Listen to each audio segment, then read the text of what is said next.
அந்த 5 கோவிலுக்காகவும் 5 சேலை 5 matching jacket. ஆனா ரொம்ப கஷ்டம். சேலை வாங்கி கொடுக்கறது கூட பெரிய விஷயம் இல்லையா? அந்த மேட்சிங் ஜாக்கெட் வாங்குறதுக்காக நம்ம பண்ற பாடு இருக்கு, கொஞ்சம் கொஞ்சம் பாடு இல்ல. இதோட எங்க ஆட்சி சும்மா இருந்துச்சா? இல்ல, பக்கத்து தெருவில் போய் என் வீட்டுக்கார இதெல்லாம் வாங்கியிருக்காரு, இதெல்லாம் நீ வாங்கன்னு சொல்லிட்டு இருக்கவே குடும்பத்துல எல்லாம் பிரச்சனையை கிளப்பி விட்டுட்டு இவங்க குடும்பமா குரூப்பா அப்படி மேட்சிங் ட்ரெஸ்ஸோட போய் விளக்கு பூஜையில உட்காந்துருக்காங்க. விளக்கு பூஜையில உட்கார்ந்து சாமி ஒன்றா வேணாமா ஒரு சொல்லுது, ஒரு ஆட்சி சொல்லுது, ஏமா அந்த கோவில வந்து என்ன செஞ்சாங்க, சிலுவை தட்டு கொடுத்தாங்க. ஆனா அவங்க 250 ரூபா வாங்கினாங்க, இங்க 300 ரூபா வாங்கிட்டு வெறும் பிளாஸ்டிக் தட்டு கொடுக்குறாங்க. இதுதான் உங்களுடைய பக்தி? இதுல வந்து பெண்கள் பக்தி நெறிகள் ரொம்ப சிறந்தவர்களா சொல்லுங்க. அந்த காலத்துல சொல்லுவாங்க, காலையில் எந்திரிச்சு கோலம் வாசல்ல கோலம் போட்டு வாசல் தெளிச்சு கோலம் போறாங்க. இப்ப யார் வாசல் எந்திரிக்கிற காலையில் எந்திரிக்கிறீங்க? எந்திரிக்கிறது 7 மணி. வாசல் கோலம் போடுறதுலாம் இல்ல, சிக்கர் திக்கி செஞ்சீங்க வாசல வச்சுட்டு வரீங்க. நீங்க வந்து பக்தி நெறி சிறந்தவர்களா? நீங்க இதுல எங்களுக்கு ஒரு புருஷனுக்கு 2 பொம்பளைய சண்டை போடுறாங்க. இதுதான் பக்தி நெறி நீங்க வளர்க்கறதா? இதுல வந்து பேசிக்கிட்டே ஆண்கள் வந்து பக்தி நெறிகள் வந்து சிறந்தவர்கள் இல்லை, பெண்கள் தான். எங்கேயுமா நிக்கிறீங்க? நீங்க பாத்தீங்கன்னா என்னைக்கெல்லாம் கோவிலுக்கு போகும்போது மேக்கப் போடாம வந்திருக்கீங்களா? இதோட பிளவில் காளியர் கோவில ஒரு அம்மா சண்டை போடுது, சாமி அந்த அம்பாள் கட்ட இந்த சேலை எந்த கடையில் வாங்கிய ஏமா அப்படின்னு கேட்கிறாரு. இல்ல, அதே மேட்சிங்ல நான் கட்டணும், அம்பாள் கட்டின சேலையை நான் கட்டணும். இதோட கொடுப்பாங்க. அம்பாள் போட்டிருக்க நெக்லஸ் முதல்ல எந்த கடையில வாங்கி சொல்லி சண்டை போட்டு பண்ணிக்கிட்டு இருக்காரு. இவங்க வந்து பக்தி நெறியில் சிறந்தவர்களாம், ஆண் வந்து பக்தி நெறியில் சிறந்தவர்களையா? இந்த சாமி தூக்கி வருவோம் பாத்தீங்க இல்லையா? அவங்களுக்கு பேரு ஸ்ரீபாத தாங்கின்னு பேரு. அந்த ஸ்ரீபாத தாங்கியில் யாராவது பெண்கள் இருக்காங்களா? எல்லாமே ஆண்கள் தாயா. கடினமான வேலைகளை செய்யக்கூடிய அனைவருமே ஆண்கள் தாயா. வெள்ளிநாடு ஓட்டிட்டு வெள்ளிநாடு ஓட்டுறது ஆண்கள் தான். ஆமாங்கய்யா. பேரோட்டுக்கு உடம்பு பிடிச்சிட்டு போறது யாரு? ஆண்களா பெண்களா?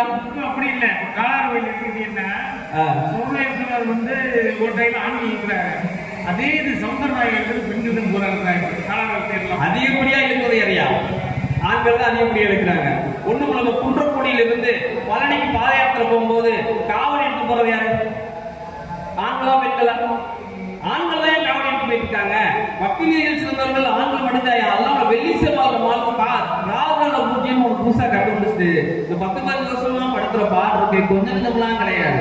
நம்ம இப்படிதான் நம்ம முத்துக்கண்ண சகோதரியும் சரண்யா உணவு இருக்காங்க. காலையில் சிவகங்கையில துர்க்கையம்மன் கோயில் விசேஷம், சிவகங்கையில பெரியநாயகன் துர்க்கையில ராகுகால பூஜை விசேஷம். இதுக்கு விறுவிறுன்னு போயிட்டு உட்கார்ந்து கரெக்டா அந்த 10:30 மணி 6 வரைக்கும் சும்மாவே உட்கார்ந்து ஊர்க்கதை உலகத்தை எல்லாம் பேசி முடிச்சுட்டு அந்த விளக்கு போட போற நேரத்துல செய்வாங்க. விறுவிறுன்னு 2 எலுமிச்சம்பழத்தை நறுக்கி தண்ணியை ஊற்றி எல்லாம் கழுவிட்டு மேல அப்படியே வந்து கோலத்தை போட்டு விளக்கு வச்சு போட்டு முடிச்சு சுற்றி வரப்பையும் பாத்தீங்கன்னா அடுத்த ஒரு அம்மா அந்த விளக்குல தள்ளிவிட்டு அது விளக்கு போட்டுருக்கும். இது பக்தி நெறியா? அது எப்படி நம்ம வேண்டிக்கிறது? என் குடும்பம் நல்லா இருக்கணும், என் புருஷன் நல்லா இருக்கணும், என் பிள்ளை நல்லா இருக்கணும், என் தங்கச்சி நல்லா இருக்கணும். அவங்க அதாவது 3 சுத்து சுத்தா 4 சுத்து சுத்திடுச்சா அப்படிதான் சுத்துறாங்க. முன்னாடி நவக்கிரத்து 9 சுத்து சுத்துவோம்ல, இப்ப எவன் சொல்லி கொடுத்தான்னு தெரியல. 7 சுத்து ரொட்டேட்டா ஆப்போசிட் டைரக்ஷன்ல சுத்துறாங்க. கெட்ட பக்தி நெறியில் சிறந்தவர்கள் என்னன்னா ராஜேந்திரன் 63 நாயன்மார்கள் சொல்லிட்டே இருந்தாங்க. 63 நாயன்மார்கள், 60 நாயன்மார்கள் ஆண்கள், 3 நாயன்மார்கள் பெண்கள். அதே மாதிரி ஆழ்வார்கள் 12 ஆழ்வார்கள் 11 பேர் வந்து ஆண்கள், ஒரே ஒரு ஆழ்வார் ஆண்டாள் மட்டும் பெண்கள். ஆனால் அந்த ஆண்டாளையும் வளர்த்து பெரியாளாக்கள் பெரியாழ்வார். பெரியாழ்வாரை வந்து அவள் கண்ணனை பத்தி சொல்ல பெரியாழ்வார் சொல்ல கண்ணன் வந்து கேட்கிறா. பாத்தீங்கன்னா நல்ல பெண்கள்லாம் பாத்தீங்கன்னா ஆண்டாள் வந்து என்ன செய்வா, கண்ணனை வந்து கடவுளா பார்க்க மாட்டான், புருஷனா பாப்பா. எப்ப பார்த்தாலும் அடுத்த புருஷனுக்கு ஆசைப்படுறதே வேலை. ஏற்கனவே கல்யாணம் முடிஞ்சு போச்சு. நம்ம பக்தியை சாமி கும்பிடுறோம் நிக்கணும்ல, நீ தான் என் கணவனாக வர வேண்டும் அடுத்த புருஷனுக்கு ஆசைப்படுறது. இதுல பக்தி நெறியில் சிறந்தவர்கள் பெண்கள் அப்படின்னு சொல்லிட்டு பேசிட்டு உட்கார்ந்துருக்காங்க. பாருங்களேன், பொதுவா நேர்த்திக்கடையில் இதுக்கு சாமிக்கு நேர்த்திக்கடையில் மொட்டை அடிக்கிறது யாரு? ஆண்கள் தான். பெண்கள் அடிப்பாங்க. பாத்தீங்கன்னா அந்த தாய்மார்களுக்கு அந்த பூக்குடி எடுக்க போகும்போது அது பண்ற அலப்பறம் இருக்கு பாருங்களேன். இந்த 1 இன்ச்சி கூடி போச்சு 2 இன்ச்சி கூடி போச்சுன்னு சொல்லி அந்த முடி பெற்றவரை படுத்துற பாடு கொஞ்சம் நெஞ்ச பாடலாம் கிடையாது.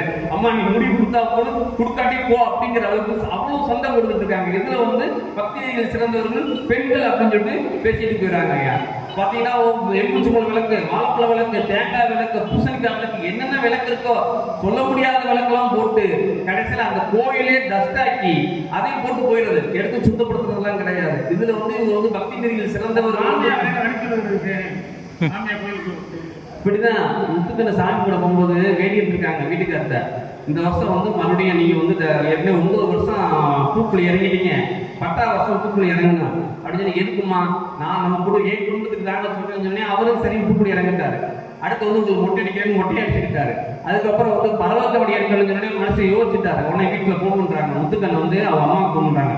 பத்தியம்மா, பிள்ளைகளுக்காக சக்தியான அம்பாள் என்னன்னு அப்படி சொல்ற, முதல் 9 வருஷம் என் புருஷன் உங்களுக்காக கூப்பிட்டு இறங்குனாலே அப்பா நல்லா இருக்காரு, நீங்க நல்லா இருக்கீங்க, என் தம்பி நல்லா இருக்கேன். இப்போ வந்து என்ன, என் தங்கச்சி கல்யாணம் ஆகிறதுக்காக எடுத்து வச்சிருக்கேன், என் புருஷனுக்கு வந்து பறவைப்படி எடுக்கிறதுக்காக நான் வேண்டுதல் வச்சிருக்கேன் அப்படின்னு சொல்லிட்டு வேண்டுதல் வைக்கிறது வந்து அவங்க தன்னோட தங்கச்சி அடுத்தவங்க கொடுக்க மனசு இல்லை.